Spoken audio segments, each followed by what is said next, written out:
ready? I can go. Okay. Welcome everybody to the Health and Wellbeing meeting. We have some apologies. I haven't got those. Have you got a list of them? Yep. Jenny can do That's fine. Thank you. Had Kevin Minier, Councillor Elliott, Councillor Hemel, Councillor McAravey, Councillor Smith-Wright, Councillor Binder. Councillor Belinda Williams is being stood in by Councillor Andrew Williams, who isn't here, and Councillor Stevens is standing in for Councillor McAravey. Lovely, thank you very much. Just so that everybody is aware that this meeting has been recorded, and the recording forms the minutes of the meeting now, so it will go up onto the internet. Okay, so the first item on the agenda is minutes, to confirm the minutes from the previous meeting. Has everybody had a chance to look at them, and has anyone got any questions on them? Yeah.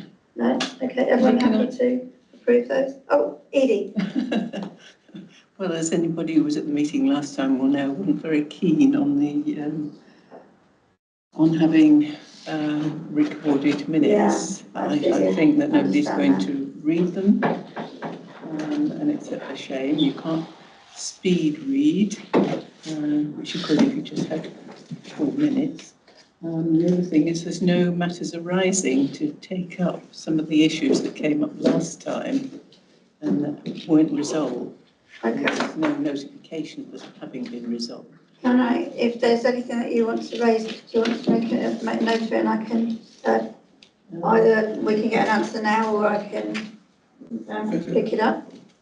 So I don't know, I mean, was there going to be some sort of, not just a discussion, but look at it and see how satisfied people are with the way that it's being run?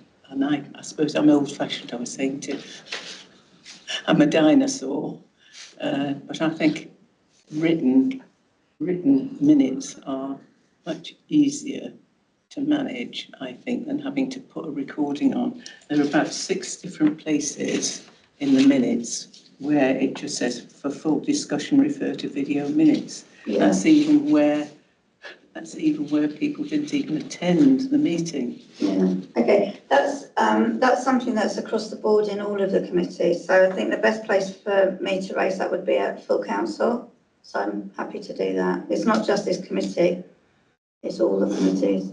But I'm very happy to raise that at full council. Thank you. Okay. I previously asked for a review of this arrangement. I'm not sure where it's got to. Okay, I'm not sure either, so I can. But I'm happy, very happy to raise it at the at full council. So. Oh, yeah. Okay. Apologies for absence. We've already done that. Sorry, put that out of order. Declarations of interest. No? Sorry, I was late. That's all right. We'll forgive you. Declarations of interest. Anybody? Just me then. I'm a member of Decorum Health Action Group. I always record that at the meeting. Okay, on to item 4, Hemel Garden Communities, Approach to Health and Wellbeing. I'm going to hand you over to Diane. Thanks, Diane. Thank you, Chair. So just briefly from me, we have colleagues from the Hemel Garden Communities team online who are going to talk to us about the approach they're taking with regards to health and wellbeing as they develop the proposals and plans for Hemel Gardens communities. So I will hand over to Philippa in the first instance to do introductions with Selma. Good evening, everybody, and thank you very much for the opportunity to share with you an update on our work at Hemel Garden Communities and our next steps in respect of health and wellbeing. Can I just check in the room you can see our screen okay? Yes, you can. Thank you so much. I'll start with an overview of the Hemel Garden Communities programme, and then I'll pass over to my colleague Selma Hooley. Selma is the Decorum Borough Council lead for Hemel Garden Communities, and I'm the programme director. So Selma will then talk through the preview of some of the emerging evidence on the topic of health and wellbeing. And I should add that this work was led by one of our colleagues, Vanessa Mitteldorf, who's unfortunately unwell this evening. So we won't take full credit for her work.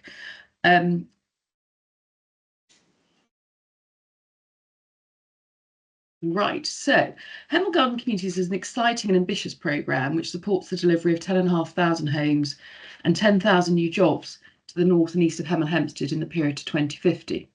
It's a cross-boundary project, broadly 50% of the sites in St Albans, within the St Albans administrative boundary, and the remainder falls within the borough of Dacorum. In 2019, the programme was granted Garden Town status from the Ministry of Housing, Communities and Local Government, which brought initial funding to the programme, and we have an explicit governance structure answerable to a Hemel Garden Communities board, which has an independent chair, representatives of the leaders of both St Albans and Dacorum Council and the chief executives from both councils, and representatives from Herts County Council and Herts Futures and Herts IQ. We also engage with numerous stakeholders, which includes landowners, including the Crown Estate, who are a large landowner, particularly for the land east of Hemel Hempstead, National Highways and Homes England, amongst others. So this plan shows our programme area. The buff-coloured sections to the north and the east of the growth areas are where the 10,500 homes and new jobs are proposed to be located. However, you'll note that the dotted line, which goes around broadly the existing urban area of Hemel Hempstead and the growth areas, this represents our Garden Town status because the status we were granted was as a transformational programme. So that seeks to deliver both sustainable growth within the growth areas, but also transformation or regeneration of the wider town, including the opportunity areas and strategic sites within Hemel Hempstead as identified within the Regulation 19 plans. So it's not just about what we can deliver at the expanded areas, but also what can we bring to the existing.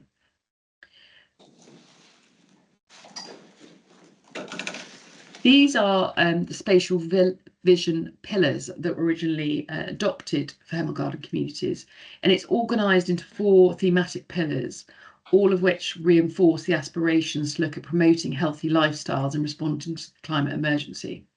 So pillar 1 is the Green Network, and that looks to help us move around and live in a more healthy and sustainable way. Pillar 2 is about integrated neighbourhoods, and that looks to make our communities safe, walkable, well-designed and well-connected. Pillar 3 is about a self-sustaining economy, and that is about creating a vibrant and diverse local jobs market, supported by innovative and sustainable industries, and with thriving high streets and local centres. And pillar 4 is about engaged communities, which looks to ensure local people, their heritage and culture shape the town's future. I don't expect to be able to see all these small details, but I'm very, very happy to circulate the slides afterwards. But this shows the role of HGC has been playing to support the evidence base for the St Albans and the Dacorum local plans. It shows the emerging local plan-led evidence documents and our HGC work streams and how that policy context has shaped the emerging planning policies and is used to inform policies within both local plans. And part of that has included work on a draft health and wellbeing strategy, and this work stream has been informed by a subgroup. There have been 5 meetings over the last year or so, and that includes key officers from Dacorum and the other partner organisations, but also key stakeholders, but also our Hemel Garden Communities Council Review Group activities, plus a healthy lifestyle survey, which we undertook in 2023, which asked residents about what could best assist them to live healthier lives, and asked them about local open spaces and community group engagement. So the health and wellbeing strategy, the emerging information there that we've brought together, sits alongside a series of other work streams such as green infrastructure strategy, a strategic design code, and socioeconomic and demographic work. The intention is to now take forward that raft of emerging evidence to develop supplementary planning guidance. The emerging policies within the Dacorum and St Albans local plans identify 2 supplementary planning documents focused on Hemel Garden communities, and they are an HGC framework and transformation supplementary planning document, where the health and wellbeing information we brought in, but also a stewardship and placemaking supplementary planning document. And these documents will take their lead from the emerging local plans and policies, and will provide detailed guidance on how those policies or proposals should be implemented as we move forward. I will now hand over to my colleague Selma, who will walk through the where we've got to in terms of health and wellbeing strategy. Thank you, Philippa. So if we move, so health and wellbeing strategy has kind of been a work stream now for just over a year within the programme, and it it kind of So the purpose of the strategy is to support health, the Hemel Garden community spatial vision, to promote and encourage healthy lifestyles and maximise the physical and mental well-being of all members of the community. Also to provide a holistic approach to address health and well-being through placemaking in both new, the growth areas, and the existing places we're working with delivering One Hemel, and provide guidance and inform local authorities, developers and landowners, and other key stakeholders. Next slide, please. The approach in the strategy in general terms has been to reflect national, regional, local guidance. So we've reviewed a number of different programmes, including NHS Healthy New Towns programme, Hertfordshire County Council Health and Wellbeing Planning Guidance, the Town and Country Planning Association guidance on health and wellbeing, also active design guidance from Sports England, and other documents that will form part of the strategy, or kind of at least how it informed it. It also responds to the local priorities that were also identified in the joint strategic needs assessment. And it's also inspired by best practice. We kind of looked at what others have done. It's based on the underlying understanding that the built environment and natural environment, including social factors which shape neighbourhoods and places, are major determinants of health and well-being. All of this with a town-wide approach for health and well-being, so that includes the kind of the growth areas and transformation in order to deliver better health and well-being for the whole Hemel. Next slide, please. Philip has already mentioned a little bit about the engagement we've had so far on the programme, and that it is led by Hemel Garden Communities team, my colleague Vanessa, who sadly can't be with us tonight, and it's steered by Hemel Garden Communities Health and Wellbeing subgroup with representatives, as mentioned by Philippa, from Decorum, St Albans, NHS, ICB, Hertfordshire County Council Healthy Places, Decorum Sports Network, Community Action Decorum, and the engagement events we've undertaken, kind of that started about in the summer 23, and a number of other workshops with combined with some of the other work streams, and council review showcase some of you might have attended in September 24. There was this public engagement survey also, which kind of took the number you see there. That is actually true representation, because we did kind of go to general public, but we also went to the undertook the survey with young generations, with the Generation Decorum, which is the Careers Fair in Shendish Manor. So we got quite a number of responses, which we are processing and will form part of the recommendations, or at least how we arrived to those. So after kind of the analysis stage, we looked at the sort of potential strategic themes and opportunities that those generate. And the 5 themes were identified, and the ones you see on the screen right now. So they are balanced neighbourhoods. It's about providing a range of amenities close to homes, also encouraging people to walk and cycle more, with strategic opportunities such as co-location of community facilities and reinforcing identity of character of place. Then the next category was healthy homes and buildings. And we identified opportunities such as providing housing for specific needs and a range of typologies and tenures. And this is kind of also in coordination with stakeholders and the local authorities. Then the food and healthy choices theme identified strategic opportunities such as providing a network of community food growing spaces with communal cooking and eating spaces and workshops on growing food and healthy cooking. And again, we know some of these are already taking place, but kind of how we can expand on those. Then the healthy public realm theme identified strategic opportunities such as providing different kinds of spaces, outdoor spaces for different activities and different kinds of routes, such as health and wellbeing walks and park run routes or similar. And then the next one, the active play and leisure, sort of the last of the categories there, the last of the themes, identified strategic opportunities such as providing a range of play and sensory experiences.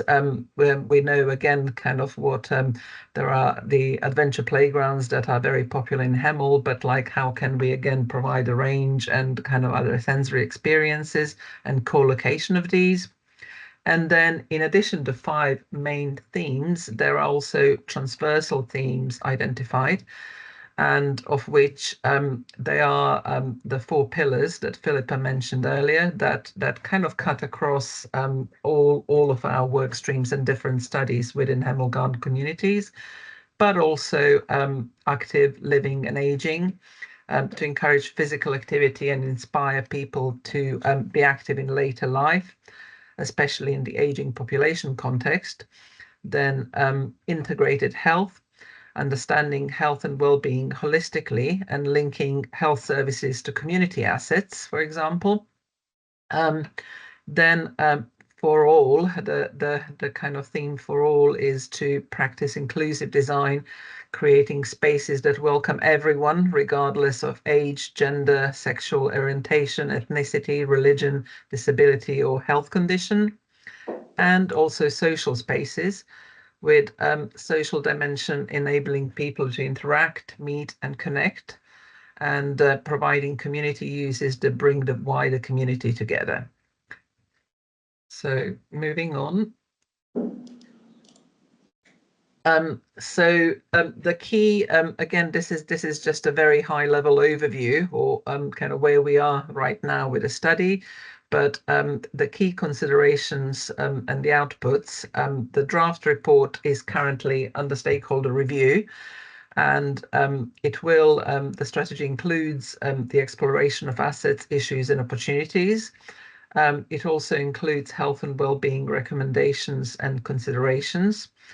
It includes health and well-being delivery plan, which is actually part of a wider delivery plan, which they're kind of feeding into infrastructure delivery plans, aimed at enhancing health and well-being in Hemel Garden communities. So the work stream informed and contributes to the joint Hemel Garden Communities local planning policy, currently with St Albans, that St Albans that have gone through Regulation 19, and with the Regulation 19 in the quorum currently at consultation.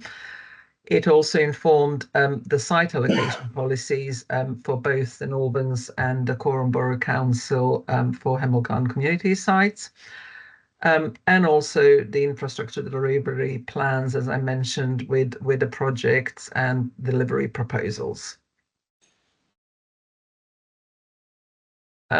In terms of delivery proposals, this slide, it's just a high-level illustration. We have a long list of projects, and we are working with the IDP's infrastructure delivery plans and other work streams, how to deliver those. but it's just, again, they are lined here, and the color coding is basically just to show that, for example, green corridors, they would sit under every one of those of the 4 pillars. And the projects range from green corridors to a new country park, heritage trails. There is so much heritage in Hemel with the Newtown heritage and kind of the neighbourhoods. Public art, that certainly I know there are other initiatives within the Quorum to bring more, to sort of deliver more public art. From, again, the existing initiatives, Solar Together installations, for example, to, again, sort of new sports hub to be delivered within the proposals. So they are indeed proposals not only for the growth areas, for the existing neighbourhoods in the whole of Hemel. And of course, the health and sports hub, the facilities will be in compliance with NHS requirements and of other statutory bodies. To kind of just to conclude here, again, in terms of the next steps and sort of where are we taking the strategy, the HGC health and wellbeing strategy from here. It is part of the evidence library of the Hemel Garden communities, all those sort of on the screen, the studies that Philippa had shown, that big diagram earlier. It also forms part of the HGC framework plan and transformation supplementary planning document. Again, Philippa explained a little bit that we have 2 SPDs being delivered in the next year, over the next year. And as part of the key stakeholder consultation, we expect further engagement with yourselves and other key stakeholders in spring 2025. And the delivery of the health and wellbeing strategy will be through planning policies, through the delivery proposals, and through delivery of other HGC work streams. And that is all we had prepared for this short update and presentation. We'd be happy to answer if there are any immediate questions, but otherwise we will certainly be in touch with you again in the new year. Thank you very much. Has anybody got any questions that they'd like to ask?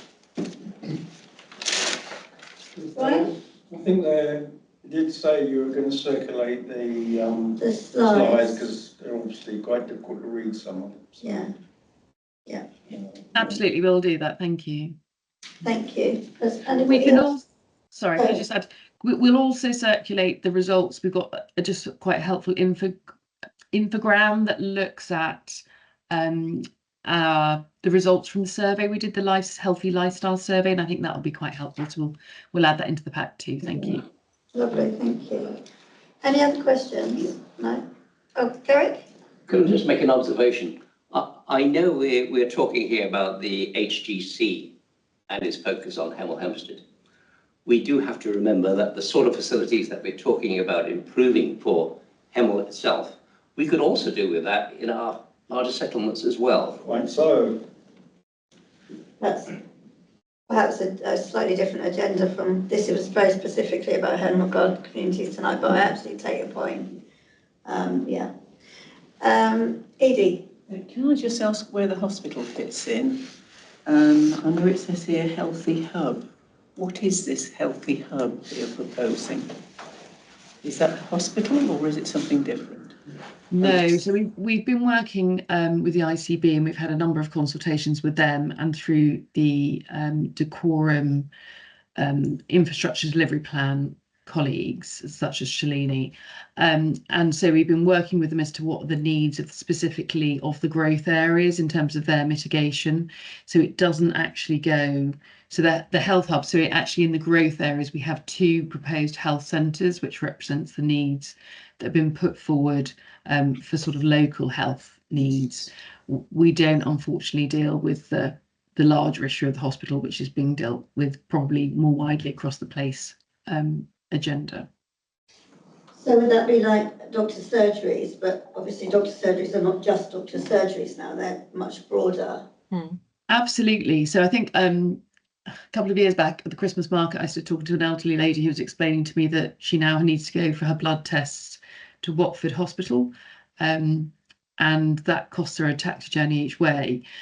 So one of the things that we're looking at, particularly for the land east of Hemel Hempstead, is a larger health facility that will reflect sort of more modern needs, which I think is much more about how can you take some of those diagnostic requirements back down into a sort of a local agenda, and therefore people don't have to travel quite so far, and those sort of simpler needs can be dealt with at a local level.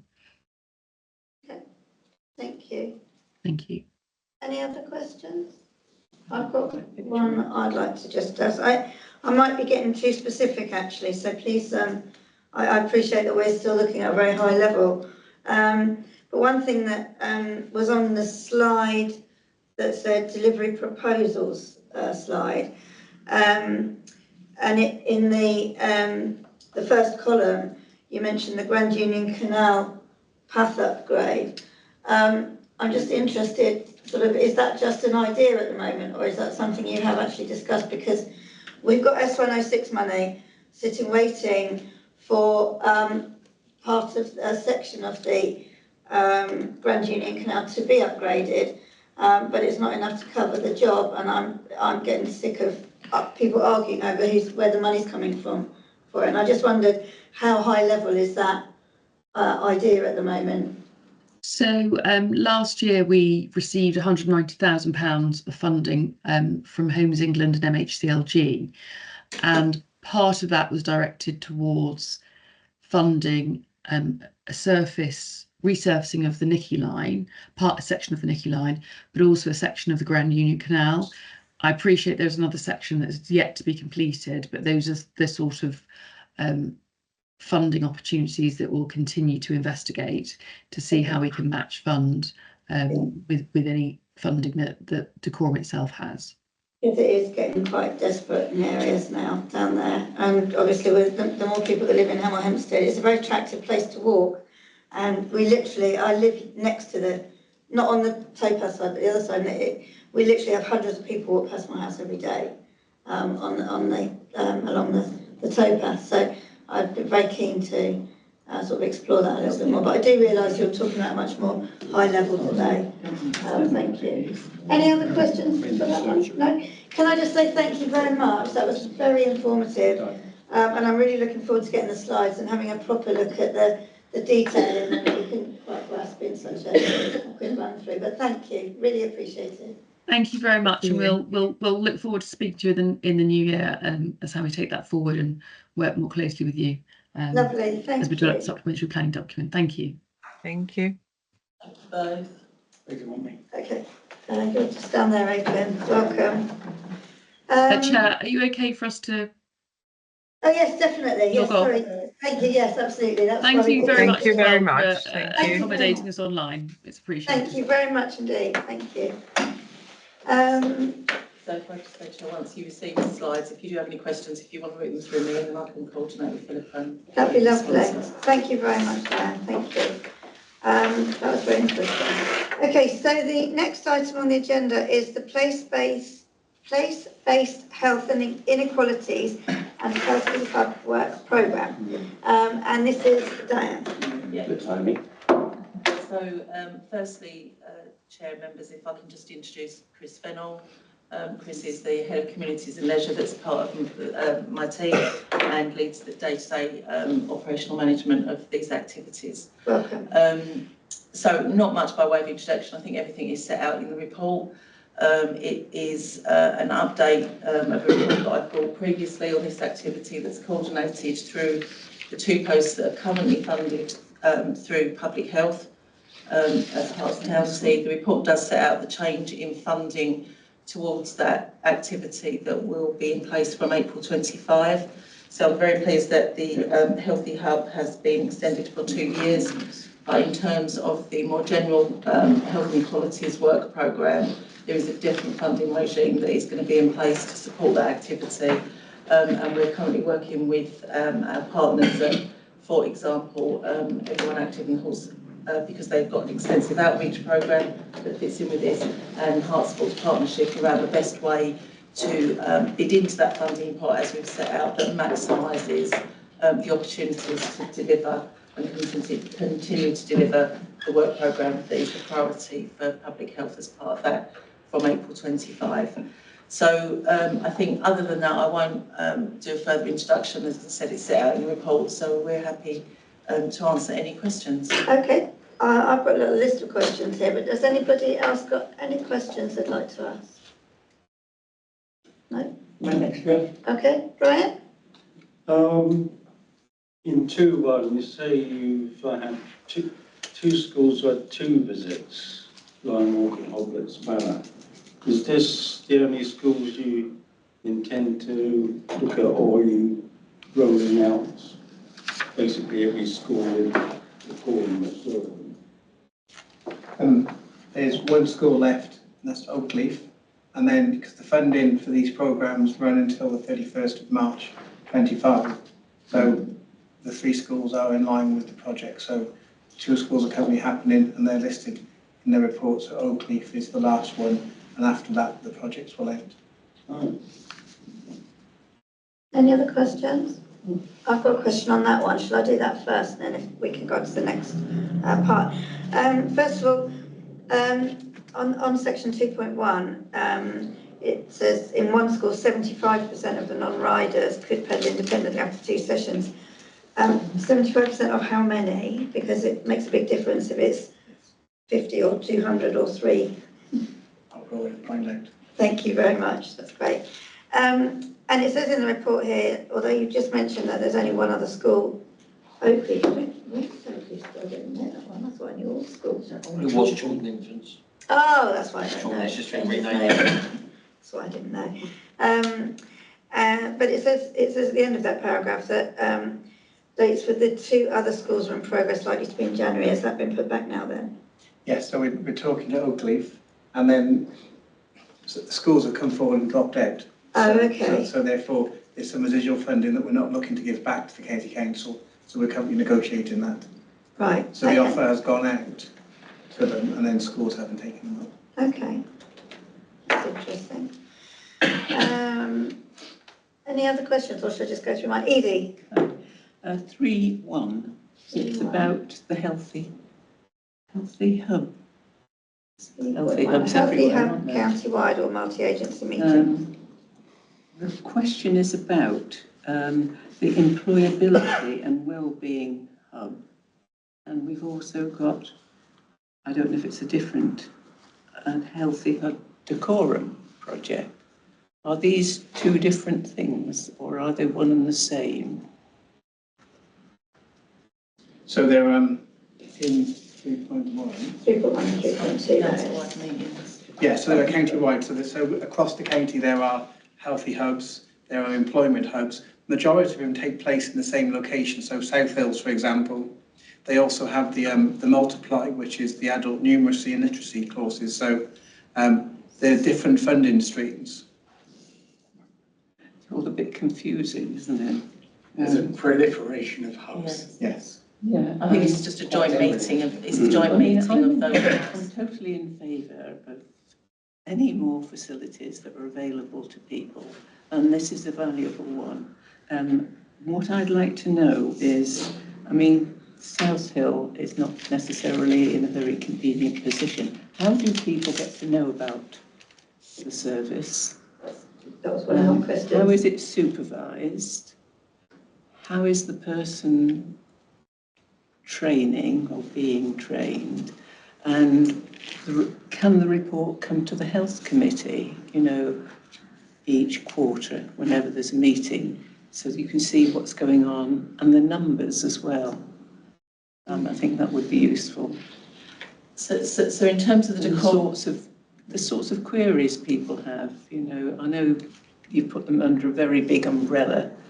Be good to sort of get it down a bit, so we can see more closely actually what's going on in the community and how do people access it. Yeah, I mean, I'll bring Chris in a minute to explain how we publicise the Healthy Hub. So the Decorum Healthy Hub operates in the South Hill Centre and is run by a member of staff that works as part of Chris's team, and that is the post that is funded through public health at Herts County, and that's the funding that's been extended for 2 years. But there is a lot of interaction with other organisations and other groups that put on similar activities. So the report that as it sets out in section 3 is the activity that we undertake within the Decorum Healthy Hub. We do have a newsletter that you can sign up to receive the newsletter that talks about what is happening, what has happened, and what the numbers are. But the 3.1 is a list of the multi-agency meetings that the team attend. So that's why it looks like it's a duplication, but it's a collection of colleagues across the county within those headings where they talk about the activities that they're putting on and lessons learned, best practice and the like. So, for example, the County Council commissioned the 10 district and boroughs to deliver the Healthy Hub programme. As part of that contract, we provide data back to them on the queries that people are coming in. So Tyler, who's a member of our team, he's based at the South Hill Centre on a Tuesday and a Friday morning when there are other agencies there, so people can drop in. So all of those agencies are promoting the Healthy Hub, so you can go there. It's a social warm place, so if you want to go for a cup of tea and a slice of toast, that's available to you. If you want to go and talk about health and wellbeing, blood pressure, or even a parking fine, those interactions, so those officers from our team are there and can signpost and direct individuals. And there's somewhere private for them to talk. Yes. Like I say, anybody could turn up. So on a Tuesday morning between 10 and 1, if you wanted to go along, you could go and see how the Healthy Hub and the different agencies deliver those sessions to those individuals. Certainly, I was there last Friday when it was quite cold, and during this time of year, the South Hill Centre acts as a warm space.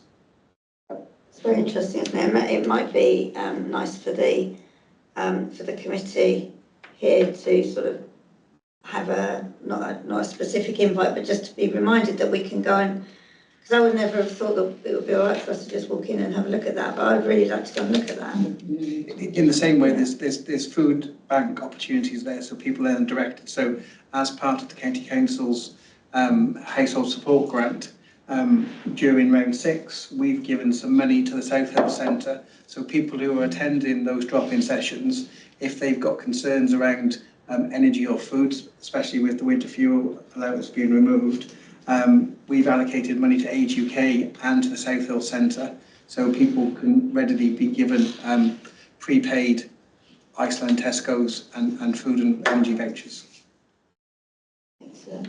Well, while we're on that section 3, I mentioned this to Diane just before the meeting, but it says that there's newsletters to 371 people, and Diane said that people can sign up for that. How do they sign up for that? If you Google or put into a search engine, Decorum Healthy Hub, you'll come across our page on the website. Once you attend the sessions, we can capture your email and add you to the database list. All councillors, I think, receive the Healthy Hub newsletter or have been invited to sign up. So yes. Mine dried up. That must have been a technical hitch. I'm sure if you sign up again for it, it'd be really helpful. Yeah, so I mean, these are produced. So stuff like the Bikes to Barriers and the Health Support Grant and the work we do with Age UK and the Centre in the Park all go into that newsletter. Like I say, do you connect with the Citizens Advice Bureau? Yes. So as part of the work that my department do, so we look after the Healthy Hub. We also manage the Voluntary Sector Commissioning Framework. So the authority provides funds to Age UK, Relate, Mediation Herts, Community Action Decorum and the Citizens Advice Bureau. So there's a connection where we all coordinate activity. So there's a campaign at the moment that Age UK are pushing around pension credits. And that's why we've given them some direct funding for the household support grant. So behind the scenes, there is a lot of talking support and making sure that we all understand what we're doing to avoid duplication. Thank you. Okay. On that, you said about the publicity for it. Can you just give us a little rundown of, apart from the newsletter, how do you reach out to new people? It tends to be through word of mouth. Okay. So DENs are aware of it, so our partners, CAB, Decorum Community Trust are aware of it. So as and when, say you were to attend or to go down to talk to the Citizens Advice Bureau, they understand that the Healthy Hub is happening and can direct and signpost people that way. We're currently gathering some information around the Christmas period about what the agencies are doing with regards to friending and loneliness, when are they having their Christmas meals. So people can attend the centre in the park. And is that something that can be pushed out on the Decorum social media side? If there are specific Facebook events, we do use that, but yeah, we can certainly view if there's more that can be done with social media. That'd be really good, because obviously not everybody that uses this just is, is in touch with those kind of agencies already. They might just be feeling very isolated. And that's why we're gathering what they're doing, so we can publicise later this month as to, via our social media, if you are alone at Christmas, these are the warm spaces that the County Council and the Borough Council are putting forward, but where you can go and have a friend in, or if you're feeling isolated. Brilliant. Thank you very much. Any other questions on that? I've still got some more. I'm going to go back to the beginning now. Where were we? So I will talk about the bikes, the shape up. On the shape up, you said the next monitoring meeting is in early November, and it's going to be, in the December report. We'll wait for that then, that's fine. But again, the cohorts, we're in 7 and 8 now, and that funding will end. So, in the previous place-based health and equalities work, funding was directed via the district and boroughs. The football trust can now apply themselves. So there is a layer of bureaucracy that's been removed, whereas we were the ones that were commissioning. They've taken that step out in the new process where both public, voluntary and charity sectors are able to apply for the funding, but it needs to be within a consortium approach as detailed in the report. Yeah, I did read that. The adventure playgrounds. I was really interested in the cooking sessions, and I wanted to ask how councillors can get involved to support such events. It would be really great if we went along and gave a little bit of support for things like that. We're looking at next year's programme as part of the Adventure Playgrounds outreach, so we'll come back to you on that. That'd be lovely, thank you. I think, sorry, Chair, if I can come. I think it's worth saying that some of these events we don't organise, we facilitate, so they're not necessarily our events. But because capacity and resource, but we can promote, as we did with that one, when it's other people that are organising. And then we can just contact the organisers to see if we'd be welcome to turn up. Not that all 51 of us would probably turn up to every event. But I'm sorry, I wasn't saying that. No, absolutely, no, absolutely. Not taking credit. No, I completely get that. The mental health project, you said the mentor training is in early November. I just wondered if there's any update on that. Yes, so the training's taken place. So we've been using a facilitator to train the Adventure Playground staff, and that's where the Girl Empowerment Group has come from. So the idea was to train the trainer. So we've then built capacity into the team and the wider department so these can take place. So who actually runs the Girls Empowerment Group sessions? Is that the Adventure Playground staff? Yes. Okay. So the idea was we've paid to facilitate to come in and design those sessions. We've then put the training on so we can then carry on, because that funding will end, so there will be a continuation. Excellent, thank you. Okay. I think that might be we've talked about that one. We've done that. Yeah, we're covered on that then. Okay. That's if everyone else has. I've certainly run out of questions on my list. Gary. Could I just sort of explore something else? The elderly who should register for benefits. Right. I know the borough has been trying to do that among our tenants. I think the numbers we saw about 400 or so. Right. There's an organisation policy and practice, I think it is, And their number is that within decorum, there's about 1,260 people who they project as fall within the demographic that should be doing that, right?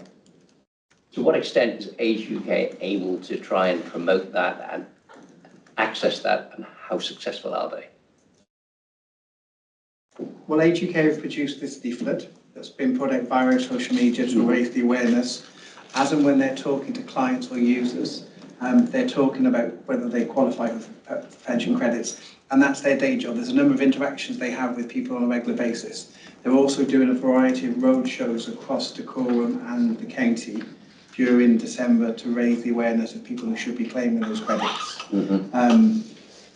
Again, I don't know where the statistics come from, because to drill down to the Department of Work and Pensions is quite an interesting number. So I think, but with the Voluntary Sector Commissioning Framework group that we have, we've ensured that Centre in the Park, the CAB, Dacorum Community Trust and the South Hill Centre are all aware of that leaflet and the road shows. So as and when people come through, they are being provided with that information where they can go and seek help, advice and guidance. Do we know how successful Age UK is in terms of signing them up, as it were? Again, that's as part of the agreement we have with them, it's something that we monitor. So yeah, so we know how many people, because they've got a calculation of how much they've benefited and how much they've received. So as part of the commissioning framework, there will be a report produced where we can share that with the committee in future. Insofar as, of course, they know, as long as people, you know, they've been to the end of the process and know the successful outcomes, of course. So they can only report on what they know. Of course. The 400 I think you're referring to, where the council have reached out to residents where we think they might be eligible based on the information we hold, because of course you can only go on the information that you hold to inform that process. So that's what the team have been practically trying to do, and that's the number that came from that exercise. One of the things we have done is then shared, because we have a number of partners, so Everyone Active, for example, they've got their membership database, so we've provided the leaflet to them, and that's then gone out in their update to members. The Age UK leaflet has also found its way into the Healthy Hub newsletter. So there are a variety of ways in which we're promoting and raising the awareness of this. Well, let's hope it's doing the biz. Yes. Thank you. Any other questions? We'll close that section then. Thank you. Sorry, if I can just say, Chair, the next time we bring this report, we'll expand it to include the outreach work of Everyone Active and the board of activity across the team that is health and wellbeing. I mean, arguably everything is, but particularly from the arts and culture team. So there's a number of activities that they put on with their partners that will feed into this report as well, that meets the health and wellbeing agenda. Lovely. Thank you very much. Thank you both very much. Can I just say, all councillors would have received an invitation today from Democratic Services around a councillor workshop on the development of a leisure stroke active wellbeing strategy that is taking place and currently being developed. So that we've already held a partner workshop. We've given briefings to senior councillors and officers.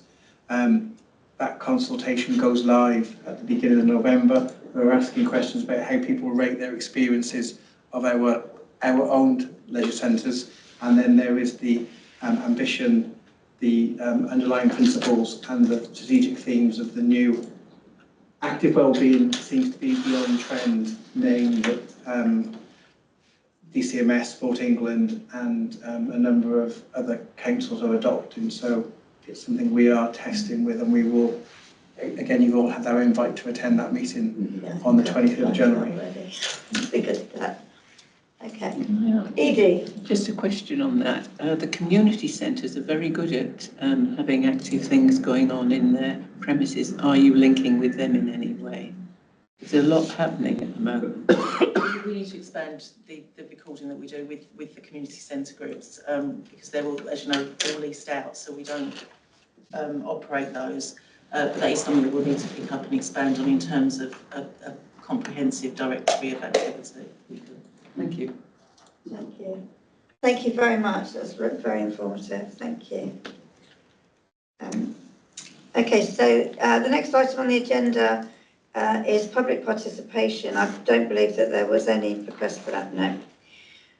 So on to ward issues. There's one was included in our agenda documents from Boxmoor. Residents are concerned that Parkwood Drive is becoming increasingly dysfunctional and residents are beginning to move to other surgeries because it's too difficult to get appointments, inaccessible systems, especially for the elderly. Many GPs have left and the practice is too reliant on locums, turnover of admin staff and inaccessibility of practice manager.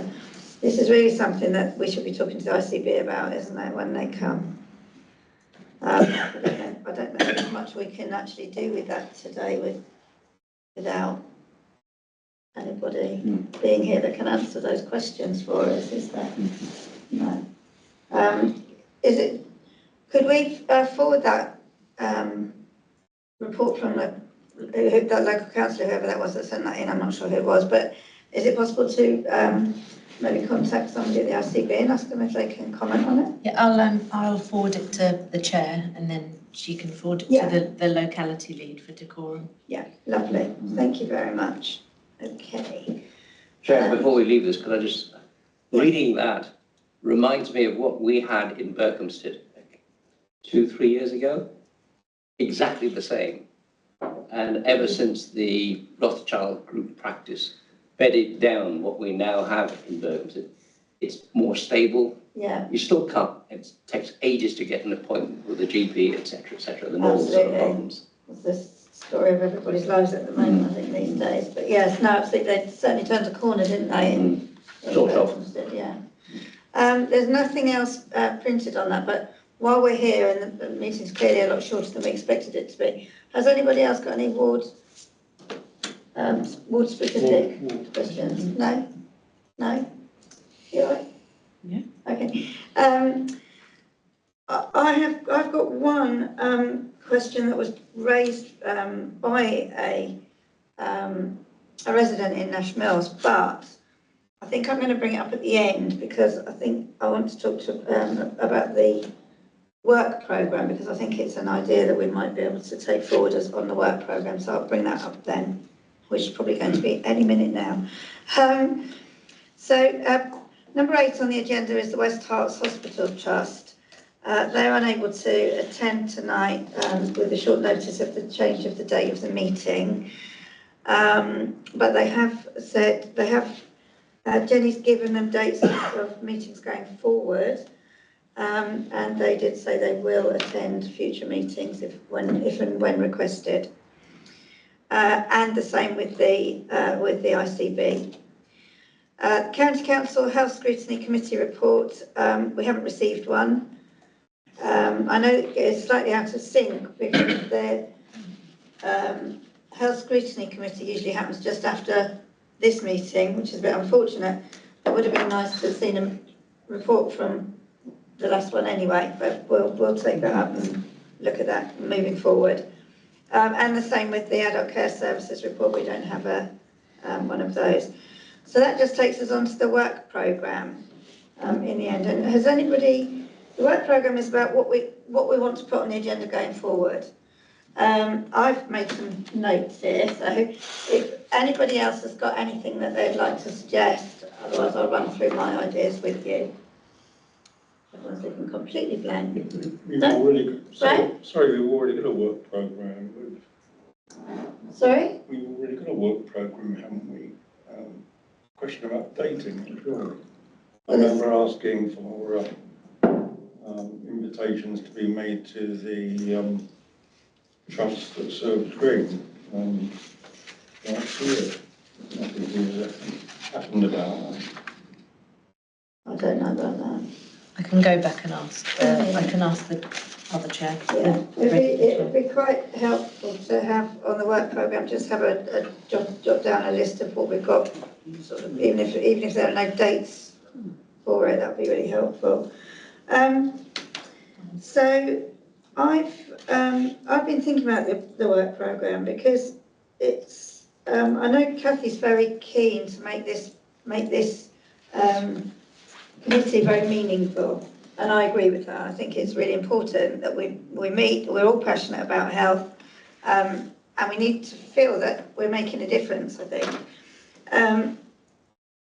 So the first thing that I wanted to raise was I was contacted by a lady who lives in Nash Mills a few weeks ago, and she was clearly at the end of her tether, and she said that she's having a terrible, terrible problem with the menopause, and she cannot find anywhere in Hemel Hempstead where there's support for women with the menopause. So I wondered if we might look at that and kind of take it a slight step further, where, and this is just an idea, I'm interested to know what other people think on this. At County Council, the Scrutiny committees have a work programme where they have, we used to call them topic groups, I don't believe we're allowed to call them that anymore. What do we call them now? Scrutiny some things. Anyway, I still call them topic groups. But, sorry? Oh, I don't know, it's a scrutiny something. And what happens is, councillors come forward and they say that they would like to be on, if there's something that particularly interests them. And some of them are on health and some of them on other things, but looking at the health ones, we covered things, when I was the county councillor the first time, we covered things like safeguarding from conception to 2 years old. We did integrated discharge from hospital and so many other things. And the way that they worked was that you'd have a session, and at county that would usually be a day or 2 days or even 3 days sometimes, but I would suggest that it was just something we did in an evening. And you get people in specifically to talk about that thing, and what it is, it would be something where, at county level, it would be something where county council works in partnership with the NHS or the mental health services or whatever, and they come in and you've got a very specific remit, and they will come in and they say, well, this is what we're doing, and this is what we're doing. We look at how it dovetails together. Are these agencies all working well together to get a good outcome on that one specific thing? So, for example, menopause support. This lady couldn't find anything anywhere.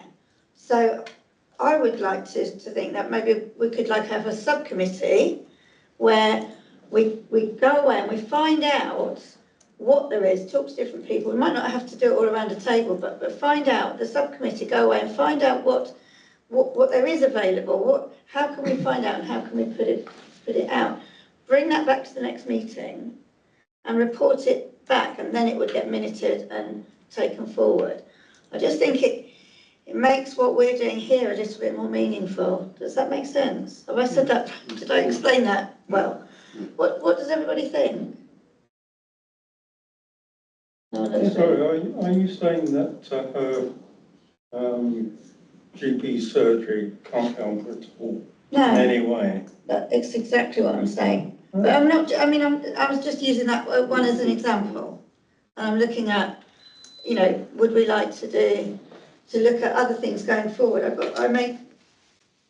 I also looked at, was with the Hemel Garden communities, the health and wellbeing thing, whether there are any opportunities for a little subgroup to go and look more detail into that, and and then bring that back to a meeting. I just wondered what people thought about it. Okay. Edie? Yes, I think it is a good idea, especially on the garden communities, because it looks quite complex. Yeah. You need to focus in on something. So I think if you had a small group who started to look at it to see where you could slot in usefully. Yeah. Thank you. I just feel we're all very busy. We all just glance across our papers before we come to a meeting. It'd be really nice for someone to come back and say, well, this is what I found out about so. So,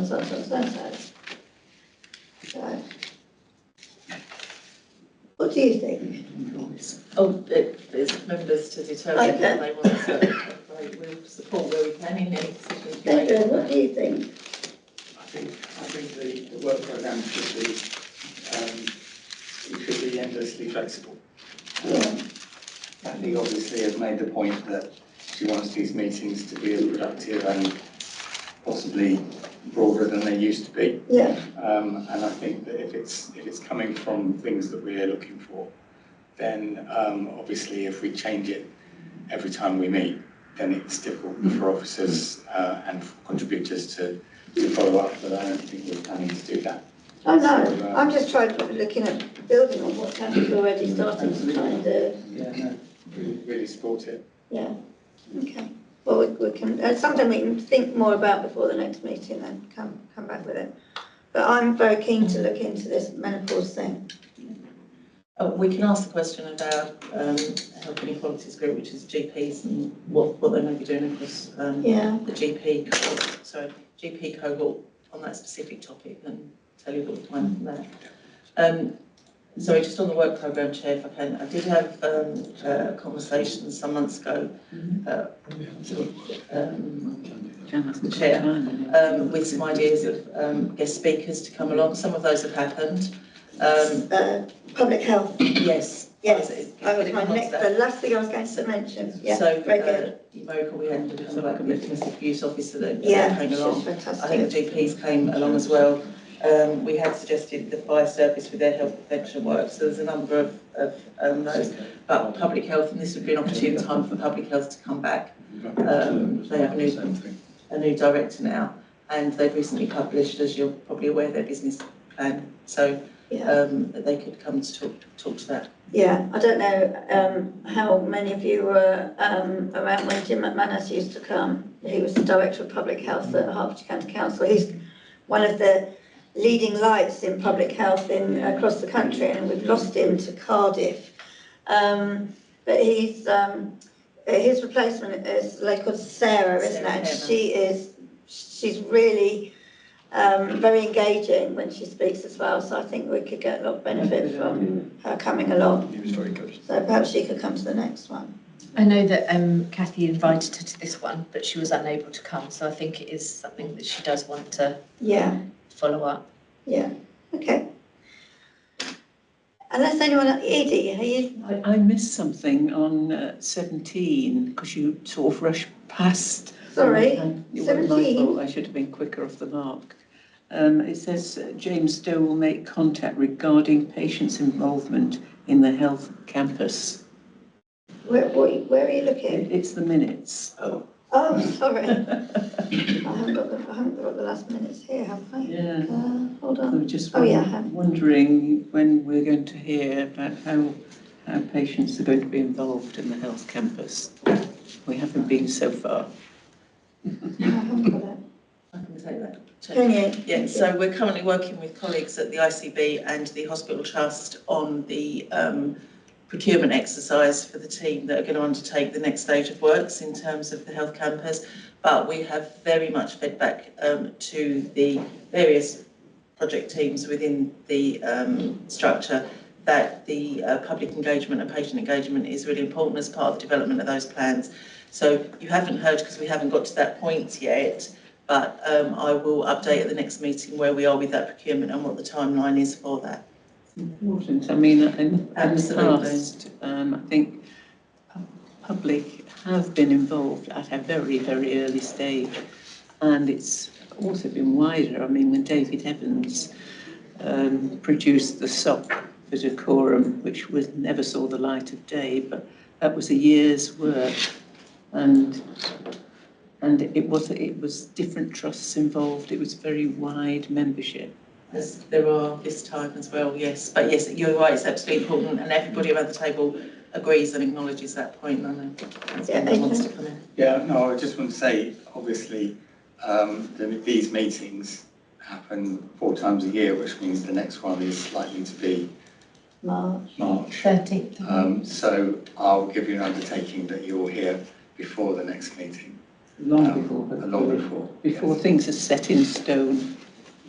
But that was the whole point of having public involvement, is to do that before too many stones get put in the jar. Thank you. Okay. I think I'll just say the next piece of work is a very long piece of work. So the March, you know, once we commission the Is that people the to do stock? the work, Is that the stock? yes. So Stock is some way on, isn't it? It should be, So the engagement should be earlier than that. yeah, the engagement will be throughout the process of the development of that. Now, really. Yeah, but the team aren't in place to do that engagement yet. That's what we're undertaking. So. Okay. We look forward to it. Okay, well, thank you, everybody. I think we've finished everything on the agenda tonight, so thank you all very much for coming. And Thank you, Jan, for Pleasure. stepping in as